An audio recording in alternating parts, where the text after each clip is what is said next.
This is one of the most horrifying missing person cases in recent memory. A young woman enters an elevator in her apartment building and she's never seen alive again. But how did she vanish? Was it a crazed killer, a demon, or something else entirely? It was January 2013 when Elisa Lam disappeared from her apartment building in Vancouver, Canada. She was only 21 years old, and up until her disappearance had been traveling across North America, working in various hotels to save money for university. In fact, it was while working at a hostel in Oregon that Lisa met her friend, Mike, who she would eventually move in with in Vancouver. The two became quite close, and when they moved into the Yaletown apartment, Mike got a job as a bartender, while Lisa got a position at a fitness center. She began working out regularly and soon found herself in a relationship with one of the instructors, 27-year-old Ryan Lam.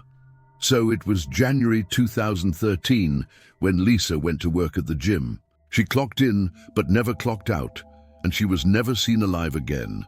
When Lisa didn't come home that night, Mike became worried. He called her phone, but it went straight to voicemail.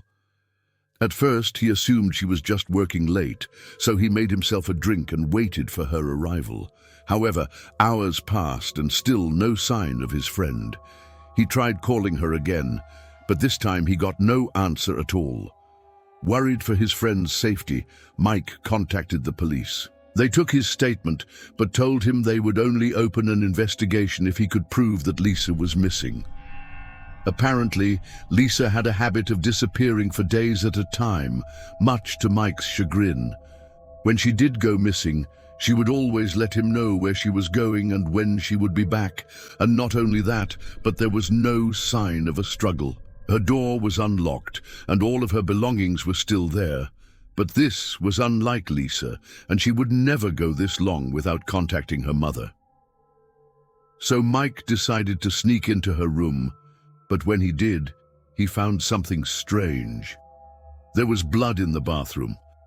It wasn't much, just a few drops on the floor and some blood stains on the towel rack. But it was definitely blood. Then there was the matter of the text messages. Who had sent them? Was Lisa being held captive somewhere and someone had used her phone? Had she gotten into a fight? Was she kidnapped? Or even worse, dead? The police were now involved, and they were able to access security footage of Lisa's apartment. But what they saw there shocked them, and it was about to shock the entire world. The CCTV footage showed Lisa behaving erratically.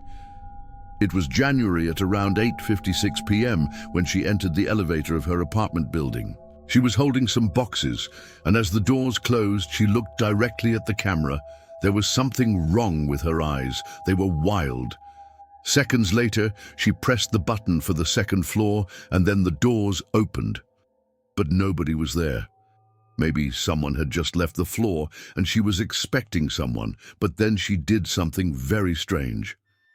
Lisa began dancing, almost as if she was trying to get the attention of someone in the ceiling or the walls. Then things got stranger still. Lisa began pressing the buttons for every single floor, including the rooftop. She pressed them seemingly at random, but then the elevator lurched upwards with a jolt, and the power went out. The lights flickered and then went completely black. That's when Lisa finally pressed the alarm button, and help was on the way. Or was it? When the power went out, Lisa seemed to panic for a moment before calming down again. She then began speaking in a strange manner, moving her hands in strange ways. All the while, she continued to press the buttons, as if waiting for someone. Then suddenly, the elevator jolted downwards. The doors opened and Lisa stepped out onto the third floor.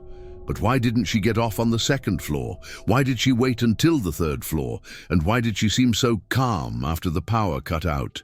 Even more disturbing, the footage showed nobody getting off on the second floor and nobody entering the elevator on the third floor. So where did Lisa go? What happened to her? Was she abducted by a ghost? The police weren't sure what to make of the case. They couldn't question the ghost, so they began questioning everyone else who lived in the building. Most people said they hadn't seen anything, though one resident said she had seen a man matching Ryan's description carrying 2 large suitcases out of the building. They stopped him and questioned him, but he said he was carrying the suitcases for Lisa and had dropped them off at his car. However, the police searched the area and couldn't find the suitcases. This led them to bring Ryan in for questioning. He was grilled but denied any involvement in Lisa's disappearance. Eventually, the police let him go due to lack of evidence. The story gained national attention, and a reward was put up for any information on Lisa's whereabouts. But as the weeks went on, it seemed as if she had vanished into thin air. Then a month after the incident, someone came forward claiming to have seen Lisa in Mexico. They believed it was her, and a composite sketch was made based on the sighting. But when the authorities tracked down the people she was allegedly with, they said that it wasn't Lisa at all. The case went cold and people forgot about it, but not before making plenty of theories. Some believe that Lisa's boyfriend, Ryan, had something to do with her disappearance, but there was no concrete proof. Sure, he was a weird guy and their relationship was somewhat rocky, but that doesn't mean he was a killer. Others blamed Mike, saying he was jealous of the time Lisa spent with Ryan and wanted her all to himself. But again, there was no concrete evidence. Then there was the water tower theory. Some people said that the water tower in the building's courtyard was actually a hollowed-out chamber designed to hold people against their will. Could Lisa have been taken there and locked up?